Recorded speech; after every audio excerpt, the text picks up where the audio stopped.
Mon frère, ma soeur, nous allons ensemble lire un test et après je vais expliquer aussi le test, le même test, donc je vais le résumer.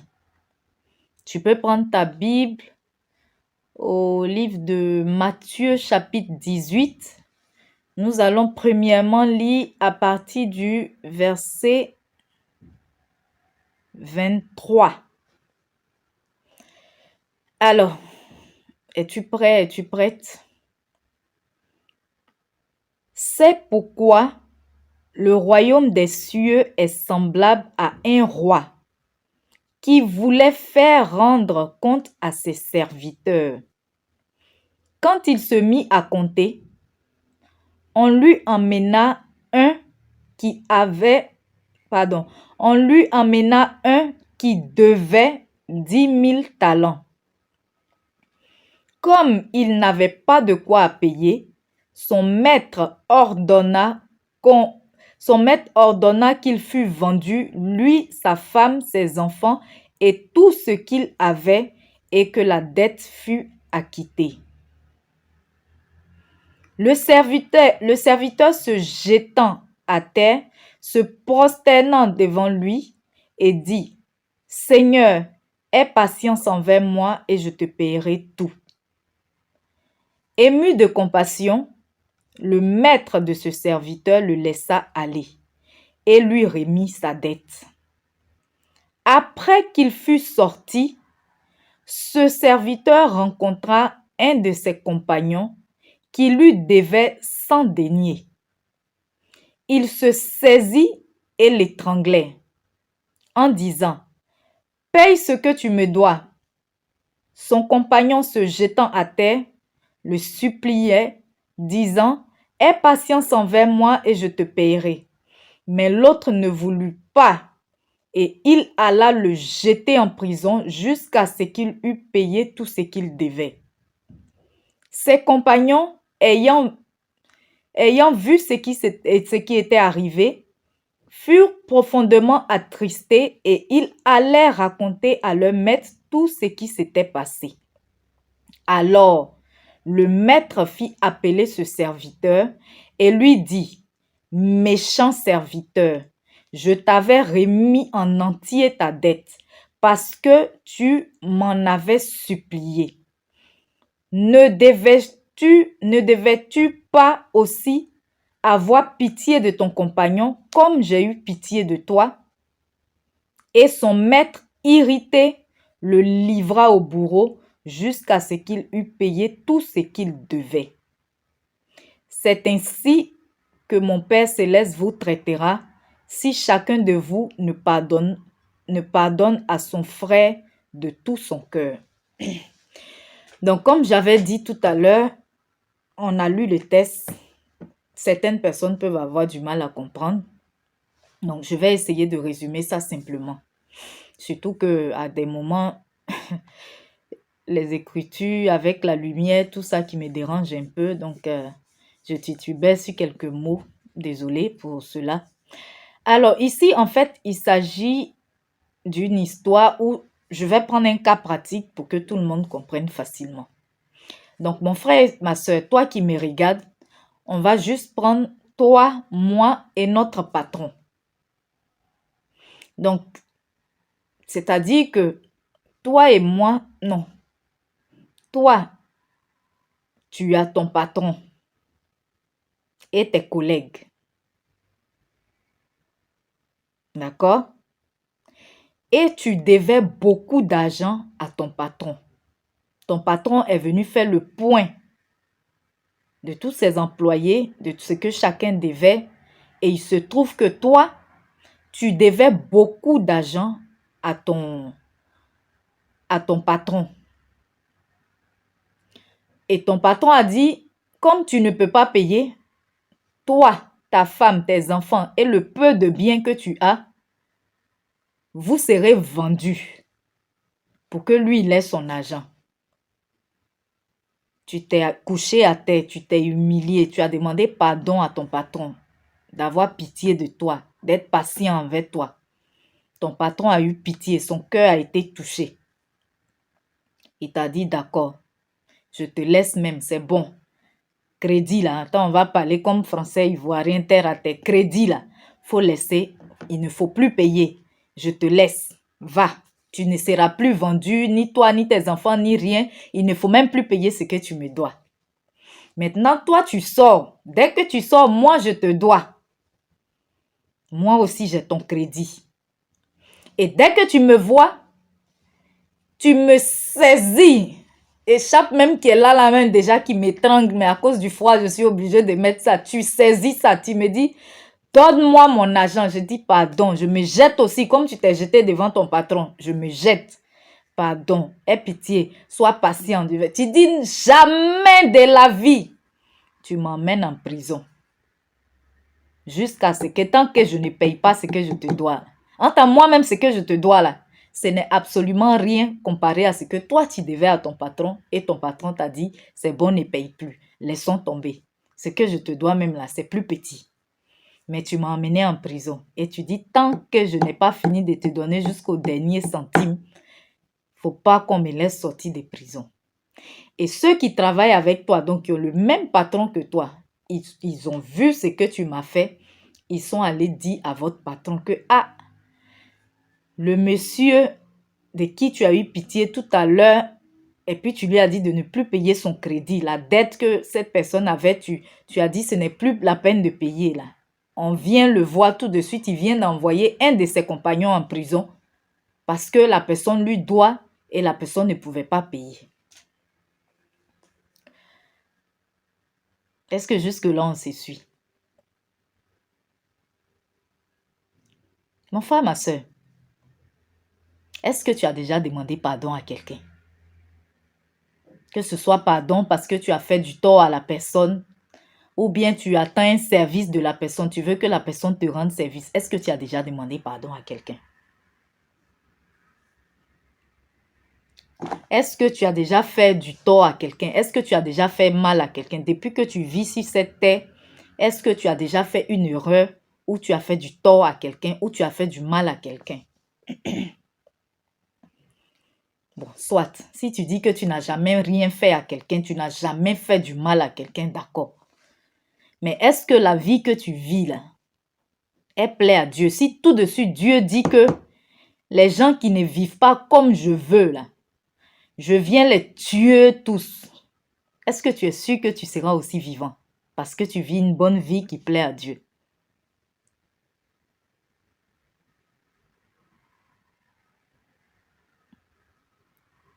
D'accord. On va lire aussi un autre texte. En attendant, tu réfléchis à ça. On va lire donc un autre texte de Jean 8. Donc, Jean 8, à partir du verset, bon, on va même prendre le verset 1, 2, on va voir. Donc, on va lire un autre texte. Jean.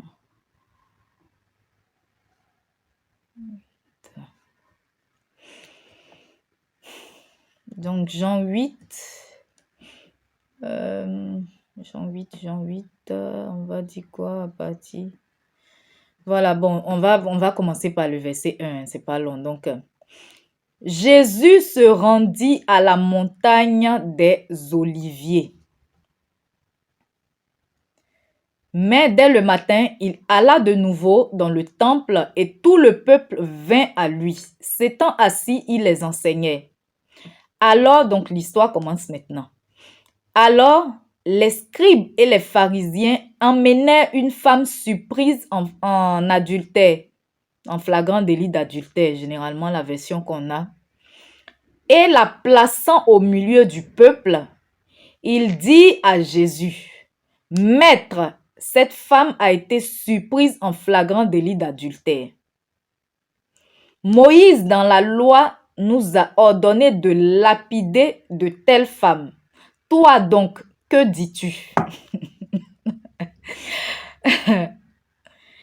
Il disait cela pour l'éprouver, afin de pouvoir l'accuser. Mais Jésus s'étant baissé, écrivait avec le doigt sur la terre.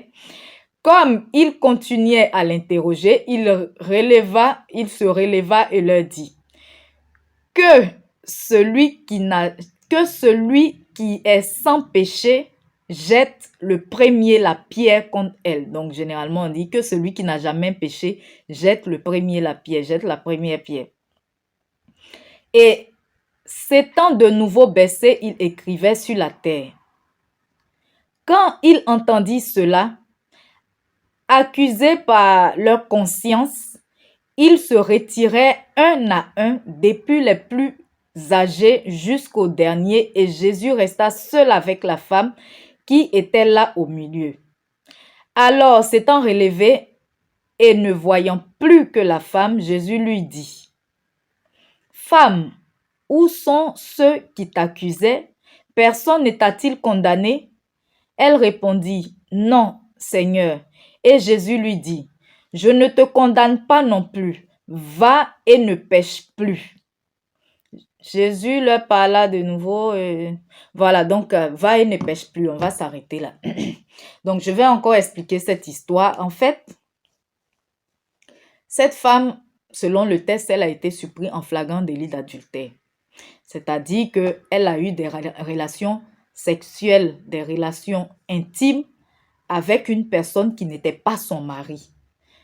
Apparemment, une personne même qui était déjà mariée. Parce que quand on parle de l'adultère, c'est avec un homme qui est déjà marié. Sinon, la fornication avec une personne qui n'est pas encore mariée. Mais bon, là, si on prend le texte exactement comme il est écrit là, donc elle a eu des relations avec le mari le mari d'une autre femme. Mais c'est la femme qu'ils ont saisie pour l'emmener à Jésus parce que la loi d'avant dit que lorsque on attrape une personne en flagrant délit d'adultère, on doit lapider la personne. Je ne sais pas si c'est la femme seulement, on doit lapider parce que l'acte là, elle n'a pas commis seule. Pour faire avoir des relations intimes là, il faut un homme et une femme. Maintenant, l'homme, il est où? Et puis, c'est la femme seule qu'ils ont envoyée pour lapider. On ne sait pas. Donc, si la loi ne s'appliquait qu'aux femmes, ou bien ça s'appliquait aux deux. En principe, c'est aux deux que ça doit s'appliquer parce que ce sont les deux qui ont commis le péché. Mais là, c'est la femme seule.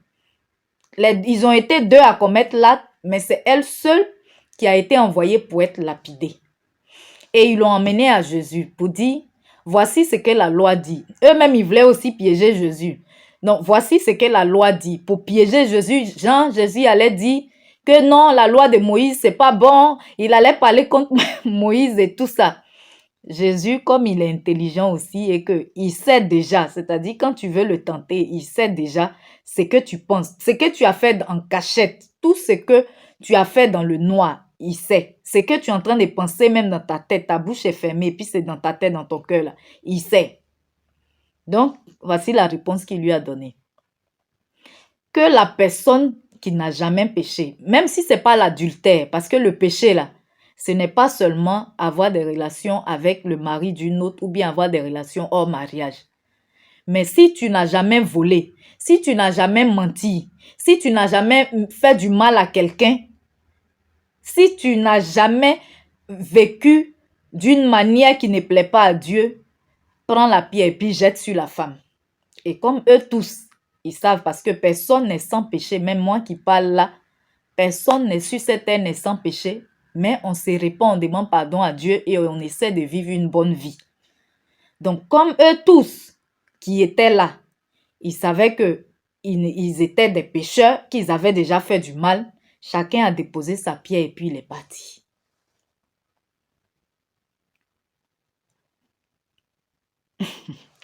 Ok. On continue. Après, on va donc lire Matthieu. Donc, on revient à Matthieu 18. On va revenir à Matthieu 18. Voilà. On va revenir à Matthieu 18.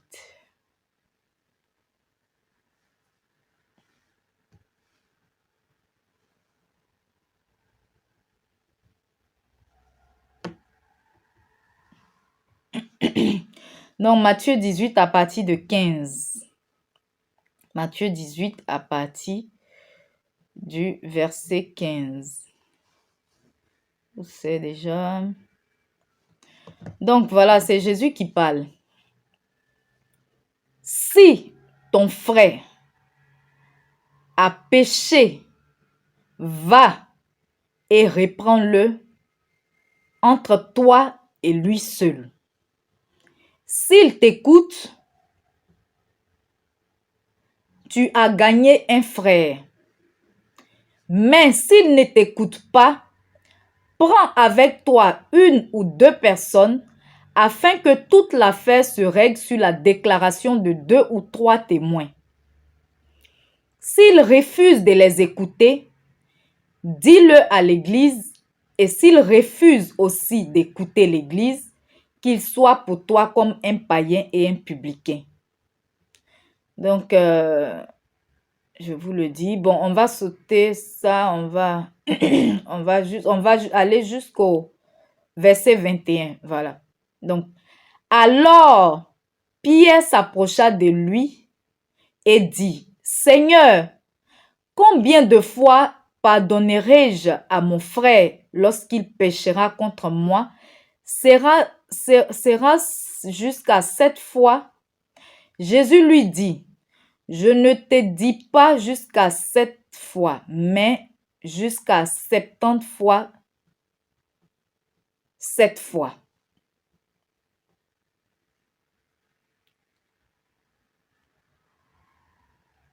Voilà, c'est bon. Donc, ce qui est sûr, on avait déjà lu ça. Voilà. Donc, voici ce que Jésus dit. Lorsque une personne t'a fait du tort, on va mettre ça dans notre société parce que forcément, tout le monde n'est pas chrétien. Donc, lorsque un de tes frères ou une de tes sœurs, quelqu'un t'a fait du tort, si la personne même n'est pas venue vers toi, toi tu vas vers la personne, tu dis à la personne, entre vous deux, ce que tu m'as fait, ça ne m'a pas plu. Si la personne te dit, ah vraiment, excuse-moi, pardon, je ne l'ai pas fait exprès ou bien je ne me suis pas rendu compte, d'accord, on laisse tomber, il n'y a pas de problème. Mais si la personne te dit, je t'ai fait quoi, que la personne veut faire des discussions avec toi, tu prends des témoins et tu retournes voir la personne pour dire, ah, je t'avais dit la dernière fois que ce que tu m'avais fait là, ça m'a offensé, ça m'a fait du mal. C'est pourquoi je suis revenu te voir avec les frères et sœurs pour t'en parler. Si la personne dit, excusez-moi, vraiment la personne prend les témoins, je vous demande de demander pardon à mon frère ou à ma sœur parce que je reconnais que ce que j'ai fait, c'est mauvais. Palabre est fini, vous réglez ça là. Mais si la personne aussi dit qu'elle ne t'écoute pas, là, tu peux rejeter la personne. Mais si la personne te demande pardon,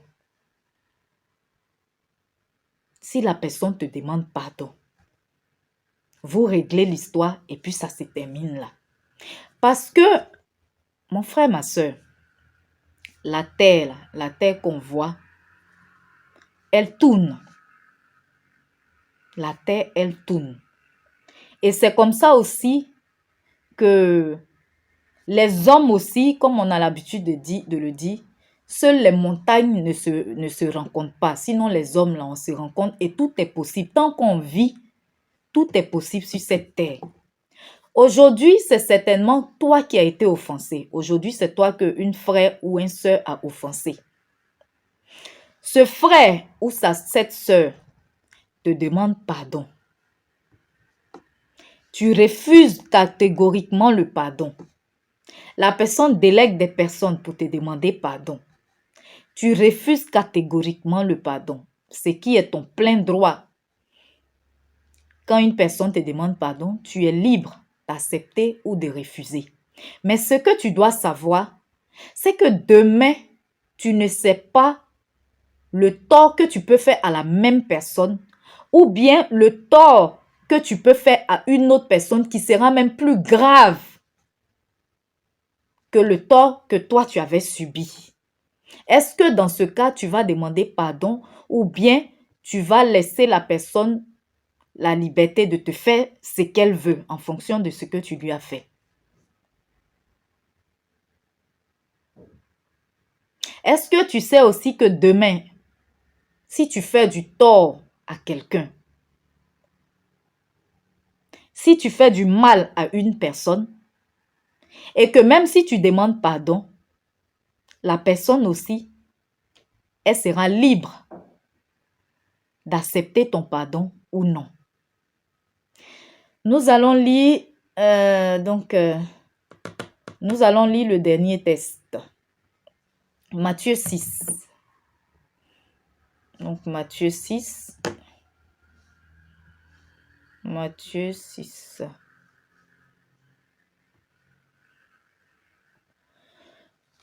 « 14 à 15.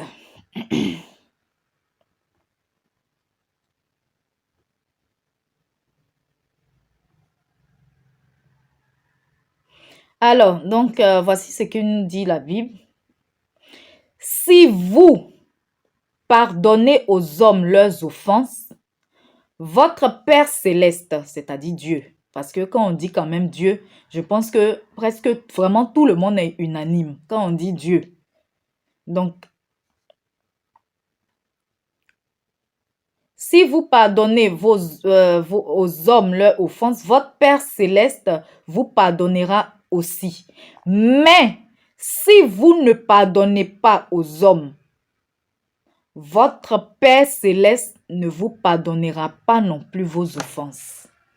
Ce qui veut dire que Dieu qui est dans les cieux, qui nous a créés nous tous, qui nous connaît nous tous, qui connaît le cœur de chacun, qui est dans les cieux et qui est le seul capable de nous juger, le seul juste de nous juger parce que lui, il n'a pas de péché alors que nous, nous en avons.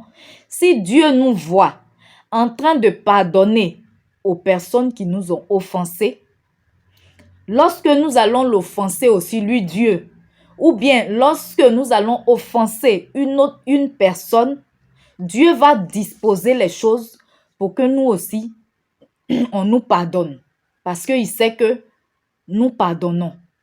Mais si nous refusons de pardonner, non seulement lui, Dieu, il ne va pas nous pardonner, mais ce que nous devons savoir aussi, c'est qu'un jour ou un autre, nous allons faire du tort à quelqu'un et cette personne aussi refusera de nous pardonner. Tout le temps, nous demandons pardon à Dieu. Il nous pardonne parce que si Dieu devait frapper à chaque fois chaque personne qui pêche, je pense que même moi, je ne serais pas en train de vous parler là devant la caméra. Mais nous demandons chaque jour pardon à Dieu. Mais nous-mêmes, entre les hommes, nous refusons de nous pardonner. Entre membres de même famille, nous refusons de nous pardonner. Je ne dis pas que le pardon, il est facile. Je ne le dis pas.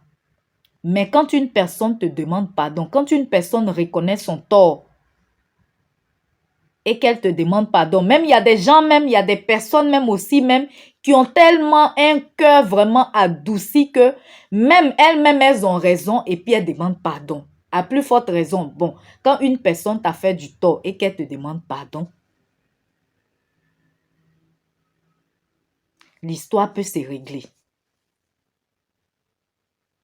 Mais ce que nous avons constaté, même entre communautés chrétiennes, entre personnes de même famille, entre personnes de même communauté, c'est difficile de nous pardonner.